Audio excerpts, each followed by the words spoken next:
Hi అండి, good morning. బాగున్నారా friends? ఈ వీడియో అయితే స్కిప్ చేయకుండా చివరి వరకు చూడండి ప్లీజ్. కొత్తగా ఎవరైనా మన ఛానల్ చూస్తున్నా సరే please like, share and subscribe, bell icon యాక్టివేట్లో పెట్టుకోండి.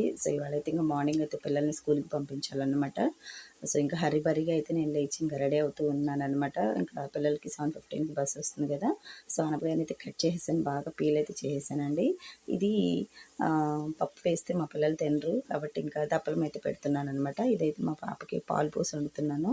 సీడ్స్ అన్నీ లోపల తీసేసి పైన గుజ్జు కూడా కొంచెం కట్ చేసి ఇవ్వాలండి. గుజ్జు ఉంటే బాగోదన్నమాట దప్పలానికి. కట్ చేసేసి చూసారు కదా, 2 కర్రీస్ అయితే ఉడుకుతూ ఉన్నాయన్నమాట. ఓకే, ఇంకా రైస్ కూడా పెట్టేశాను, రైస్ కూడా ఉడుకుతూ ఉంది. ఇంకా కిచెన్ నుంచి బయటకు వెళ్ళిపోయి ఇంకా బయట అయితే పొలాలపై మంట వేయాలన్నమాట. టైం అయితే అయిపోతుందని చాలా కంగారు వస్తూ ఉంది. ఓకే, చూసారు కదా, కొద్దిగా తెల్లారిపోయింది అనమాట. ఇంకైతే పొలాలపై మంట వేసేసి ఇంకా హాట్ వాటర్ అయితే రెడీ అయిపోతాయి అనమాట పిల్లలకి. ఎందుకో ఫ్రెండ్స్ నాకు తెలియదు కానీ ఇంకా గ్యాస్ మీద కాసుకోవచ్చు, అలాగే హీటర్ మీద కాసుకోవచ్చు. బట్ నాకైతే ఇష్టం ఉండదు అనమాట. ఎందుకు, మనకి అవైలబుల్గా పొలాలు దొరుకుతూ ఉన్నాయి కాబట్టి నేను ఇంక అక్కడే కాస్తూ ఉంటాను. టైం అవుతున్నా సరే ఇంక చేస్తూ ఉంటాను అనమాట. ఎందుకంటే పని చేసుకోవడం వల్ల నాకు కొద్దిగా హెల్త్ బాగుంటుందన్న ఉద్దేశం అయితే నాకు షూర్గా ఉంటుందన్నమాట. నాకు ఇది ఏంటంటే కష్టపడే మనస్తత్వం ఎక్కువ నాది. కామ్గా కూర్చోవాలని నేను అనుకోను అనమాట. బట్ ఎప్పటికైనా ఈ కష్టంలోనే నా సక్సెస్ ఉందని నేను అనుకుంటున్నాను. తప్పకుండా మీరు అందరూ లైక్ చేయండి, అలాగే సబ్స్క్రైబ్ చేసుకోండి, నన్ను సపోర్ట్ చేయండి ప్లీజ్.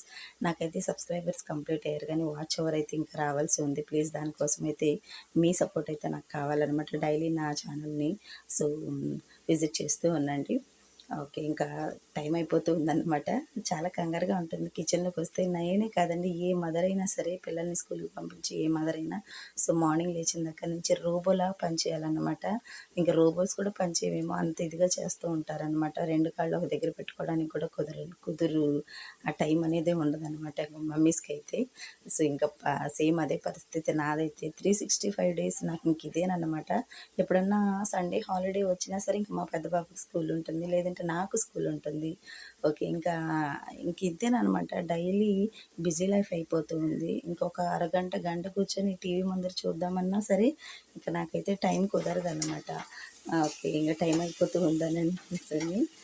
ఓకేనండి, తాలింపు అయితే పెట్టేస్తున్నాను అనమాట. దప్పలం అయితే ఉడికిపోయింది బాగాను. ఎండుమిర్చి వేసాను, అలాగే ఆనియన్స్ వేసి జీలకర్ర కొంచెం ఆవాలు వేసేసాను. ఇంకా తాలింపు పెట్టేసి కరివేపాకు వేసుకొని తాలింపు పెడితే సరిపోతుంది అనమాట. మీరు తప్పకుండా ట్రై చేయండి. అనపకాయ దప్పలం బాగుంటుందండి. చూసారు కదా, మనకు కొద్దిగా పప్పుగా పుల్లగా బాగా బాగా టేస్ట్గా ఉంటుందన్నమాట. చిన్నప్పుడైతే నాకు ఆనపకాయ అంటే ఇష్టం ఉండేది కాదు. నెల్లూరు వైపు అయితే సొరకాయ అంటారు. బట్ పెళ్ళయ్యాక తప్పదు కదండి, ఏదైనా తినాల్సిందే. వాళ్ళు వదిలేసినవి కూడా మనమే తినాల్సిందే, అడ్జస్ట్ అవ్వక తప్పదు అనమాట మదర్స్కి. తాలింపు పెట్టేశాను. కర్రీ అయితే చాలా బాగా టేస్ట్గా, అలాగే స్మెల్ అయితే అదిరిపోతుంది అనమాట. నాకు తినేయాలనిపిస్తుంది. ఇంకైతే బాక్సులు రెడీ చేయాలండి, టైం అయిపోతుంది. మా చిన్న బాబు కర్రీ అయితే బాగానే ఉడికిపోయింది అనమాట. అది కూడా ఇంకా మా పిల్లలకు కూడా ఇంకా బ్రేక్ఫాస్ట్ అది పెట్టేశానండి. చూసారు కదా, స్పూన్స్ అయితే వేసి ఇచ్చేసాను. మా పిల్లలకి ఏది పెట్టినా సరే ఇంకా కాదు అనరండి. మా పిల్లలు అడ్జస్ట్ అవుతారు. అలాగనే చెప్పి నేను మరీ బండగా అయితే పిల్లల్ని పెంచను అనమాట. ఎందుకంటే ఈ రోజుల్లో పిల్లలు సెన్సిటివ్గానే ఉంటున్నారు కదా. ఇంక మా పిల్లలు అయితే స్కూల్కి వెళ్తూ ఉన్నారు. టైం అయితే అయిపోతుంది. 7:10 అయిపోయింది. బస్సు వచ్చినట్టుంది, పరిగెడుతుంది మా అమ్మ. ఇంకా నా పని ఉందండి, ఇంకా బట్టలు ఉతకాలి. పిండేసాను, ఆరేసేసాను కూడా. ఇంక ఈ బట్టలు అనేది జస్ట్ ఒక 1/2 అవర్ పడుతుందండి బట్టల పని అయితేను. బట్ అయినా తప్పదు కదా. నిజంగా అండి, ఎంత టెన్షన్ వస్తుందంటే అది పడే వాళ్ళకే తెలుస్తుందనమాట. బట్ హెల్తీగా మాత్రం ఉంటామండి, ఇది మాత్రం షూర్. మా పాపకి పాలు పోసి వండాను అన్నాను కదా. కొద్దిగా అయితే అందులోనే రైస్ వేసేసి అయితే తిప్పేస్తున్నాను. స్పూన్ వేసి పెట్టేస్తానండి, ఎందుకంటే కలుపుకోలేదు కాబట్టి. ఇంకా మా హస్బెండ్కి అయితే ఇంకా లంచ్లోకి అయితే ఇంకా చపాతీ చేస్తున్నాను. తనైతే రైస్ తినరు, మీకు తెలుసు కదా. ఓకేనండి, నాకులాగా కష్టపడే ప్రతి ఒక్కరు కూడా నా ఛానల్ని విజిట్ చేయండి. కష్టపడడంలో తప్పులేదు. ఖచ్చితంగా మన ఆరోగ్యం బాగుంటుంది, మన ఫ్యామిలీ బాగుంటుంది, మన పిల్లల భవిష్యత్తు కూడా బాగుంటుంది. మనం కష్టపడితేనే మన పిల్లల భవిష్యత్తు బాగుంటుంది అనమాట. బట్ ఇదైతే నేను నమ్ముతాను. ఓకేనండి, ఇంకా లంచ్ అయితే మా హస్బెండ్కి అయితే లంచ్ బాక్స్ ప్రిపేర్ అవుతూ ఉంది. చపాతీ అయితే నేను ఎంత చపాతీ అయినా సరే నేను చాలా ఫాస్ట్గా అయితే చేసేస్తాను. ఎందుకంటే చపాతీలు చేసి బాగా అలవాటు అయిపోయింది అనమాట నాకు. ఓకే, అయిపోయింది. ఇంకా మా పిల్లలు చూడండి, బ్రేక్ఫాస్ట్ పెట్టాను. మా చిన్నమ్మాయికి ఎలా కూర్చొని తింటుందో.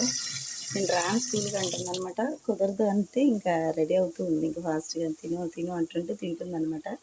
ఓకేనండి. నేనైతే ఇంక బట్టలు పిండేసి అయితే డాబా మీద నుంచి కిందకి వచ్చేస్తున్నాను. ఎంత ఫాస్ట్‌గా వస్తున్నానంటే నిజంగా నాకే భయమేసిందనమాట. ఎక్కడ పడిపోతాను అనిపించింది. రెడీ అయిపోతే బయటకు వచ్చేసామండి. ఇదంతా వంతెననమాట, తెలుసు కదా మీకు. ఓకే. స్కూల్‌కైతే వెళ్ళాము. మరి రిటర్న్ వచ్చేస్తున్నామండి మేము. ఆహ్, చూసారు కదా! ఇంక మా పిల్లలైతే వెళ్తూ ఉన్నారనమాట. ఇంక ఇంటికెళ్ళిన దగ్గర నుంచి మళ్ళీ మొదలనమాట చాకిరీ. ఇంక తప్పదు కదండీ! ఏదో చెప్పుకుంటూ ఉంటాం కానీ మదర్స్‌కి మాత్రము చేయలేము అట్ట ఇట్ట అని అనుకుంటా ఉంటాం కానీ అమ్మలకి మాత్రం తప్పదన్నమాట. కష్టం ఖచ్చితంగా చేయాల్సిందే. చేయకపోతే కుదరదు. ఇక వెళ్ళిన దగ్గర నుంచి ఇంకా 9:30, 10 వరకు పని ఉంటుంది. ఓకే. ఇంక మళ్ళీ కిచెన్‌లోకి వచ్చేసాననమాట. ఇంకా డిన్నర్ ప్రిపరేషన్‌కి అయితే వచ్చేసాను నేను. ఓకే.